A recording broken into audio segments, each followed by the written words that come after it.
Hello everyone, how's it going? My name is Dewi and this is my brother. Oh, And today we're here to talk about our fourth game in our top 5 favourite games of all time of our choosing. So today I'm talking about God of War and my brother is going to choose... Animal Crossing, specifically New Horizons. Okay, so why was this in your top 5?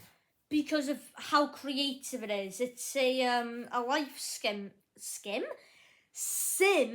game. At least I think that's what that kind of genre of game is called. Yeah. And essentially you can just go around like making your own little community and redecorating things. I mean, obviously you've played it before with me, so... Well, you kind of got me into it, so... Yes. As you say, it was in the time sort of like, during COVID, so it was kind of a time where a lot of people indoors were playing it and stuff like that. So, this is the first type of game that you've ever played in sort of like creation. Yes, it has. And it has a lot of replayability to it?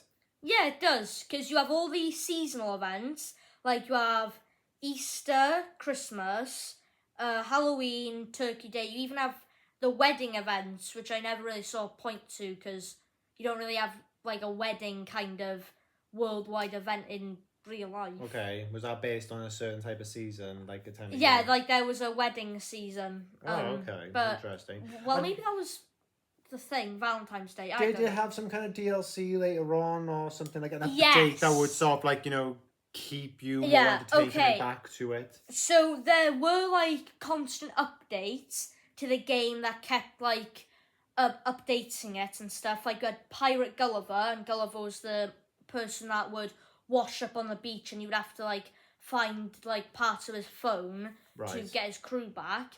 But the biggest update was the final one, where they added people like Cap'n, who was like a boat person that would take you to other islands that had rare resources.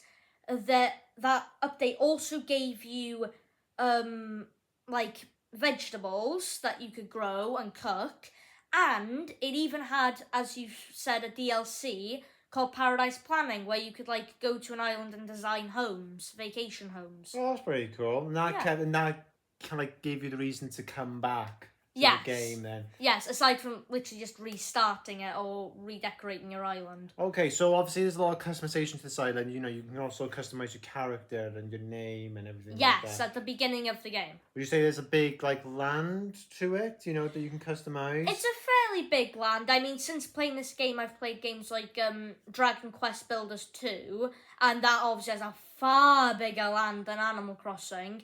But it does have a fairly big land, especially when how it looks when there's nothing there, because it looks far more bigger than when it does when it's all got stuff on there. Yeah.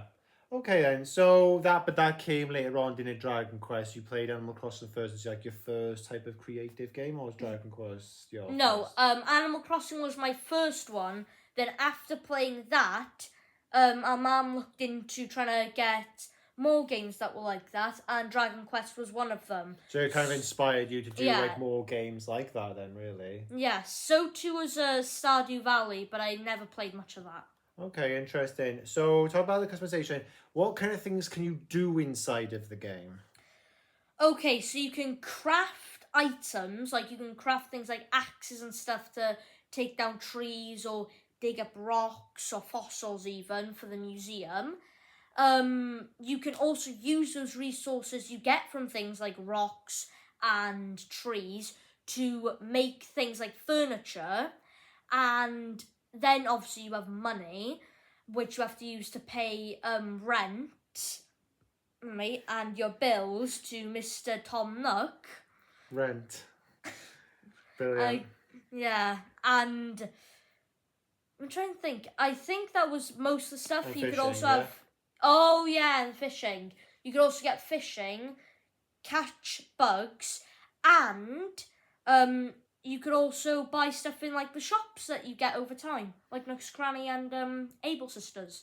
Interesting. And there were events as well, if I remember correctly, inside of the game for the things that you did, like fishing and for bug catching. Oh, yeah. You had, like, every once in a while, people like CJ and Flick, who were like Flick, you could sell bugs to her, and CJ, you could sell him like fish, and every once in a while they'd come around for like to hold an event where who can catch the most like bugs or fish and stuff. Okay. So that was actually another thing. I completely forgot about Now, that. are you stuck to your own island, or can you go to other islands? You can go to other islands, but you can really only do stuff on your island. Like, you can go to, like, your friends' islands on, like, online or local play, and go visit them. And you can also use, like, Nook Mile tickets or the cap and boat trips to go to other islands and gain resources.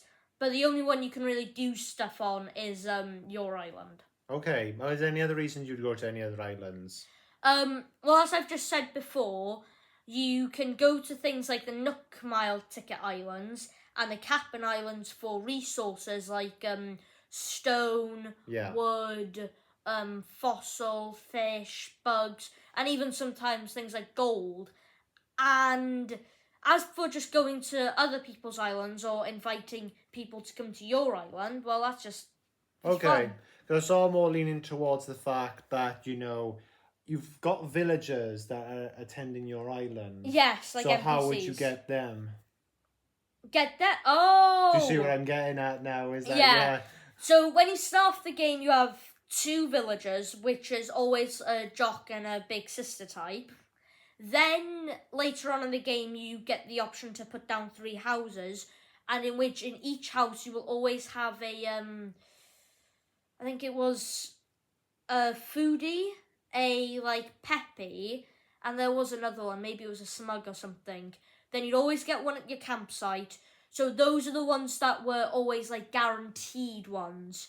And then as for like the other, because there was 10, so I think as for like the other 2 or 3, it was just down to going to a Nook Miles island where there would usually be someone there that you could like. Okay, but invite. You can have a max of 10 villagers. 10 villagers, and including yourself, 11.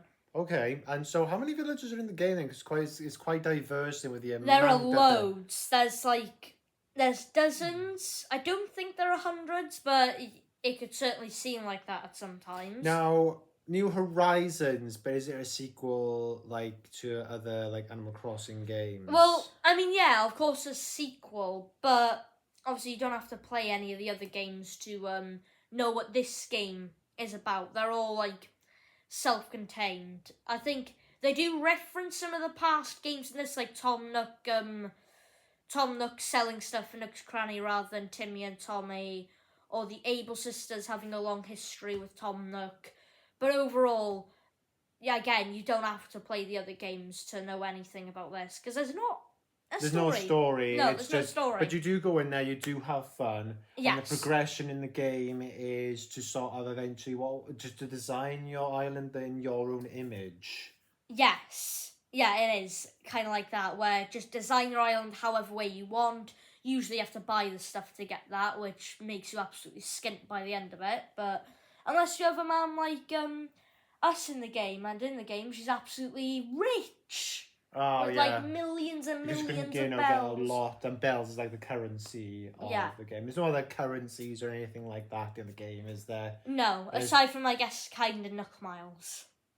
All right, okay, and they use them then, don't you? Yeah, but bells are the main ones. Right, okay.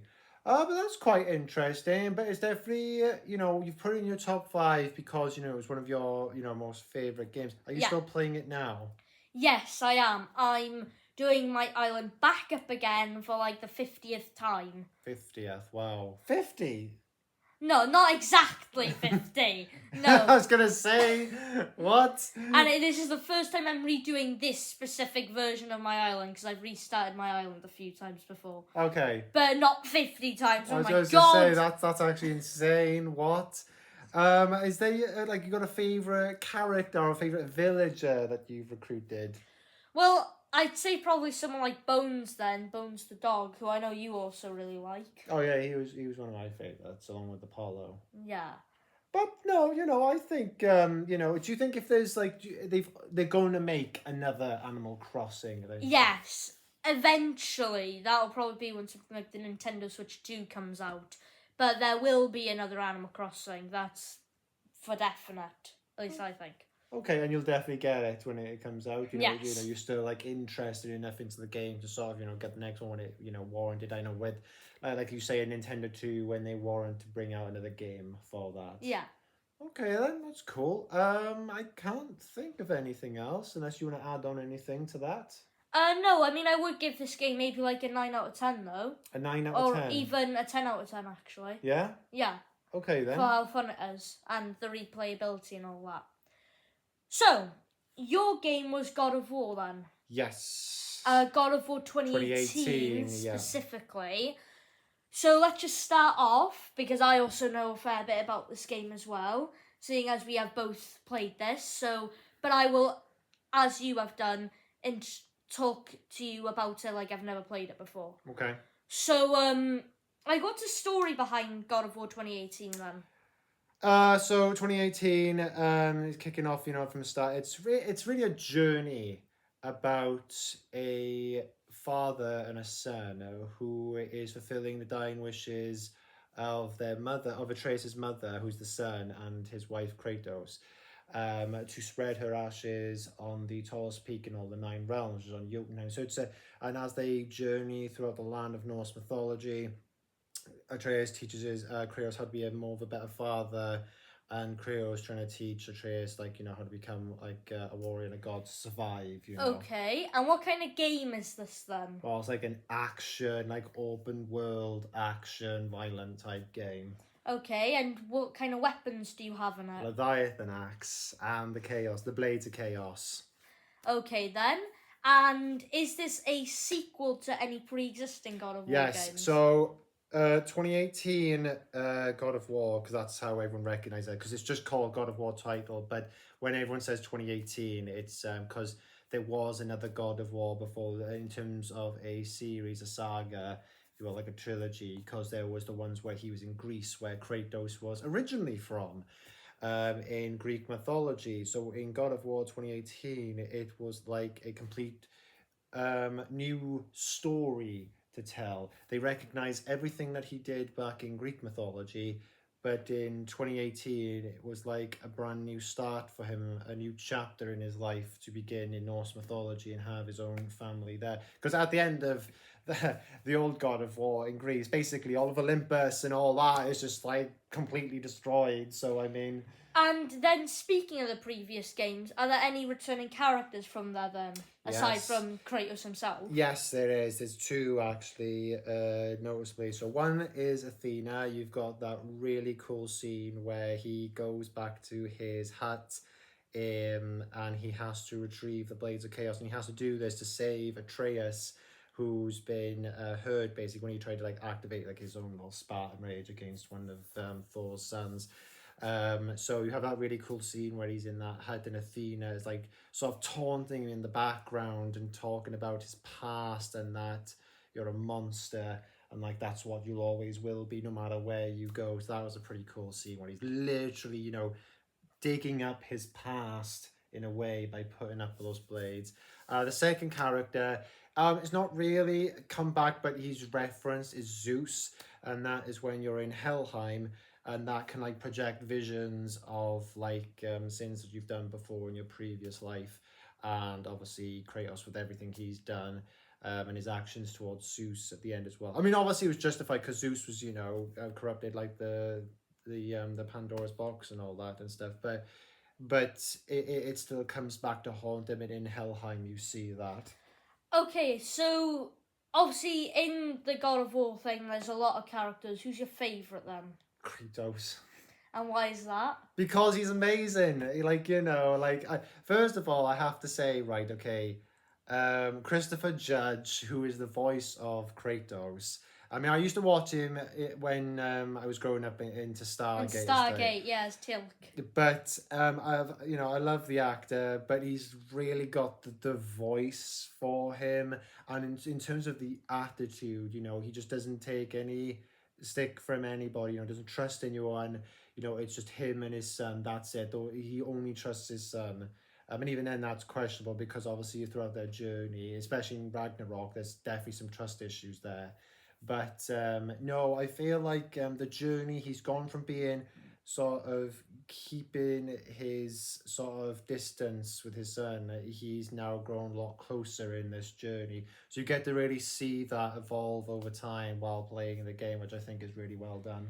Okay, and then who are like the villains, I guess you can say, of this game? Well, in this game, the main villain is Balder. Okay. Who is the brother of Thor. The other villains that you do have who are like other bosses are Magni and Modi, who are the sons of Thor. So you do have like a bit of a duet fight with them later on in the game. So you have them and Balder as like the main one.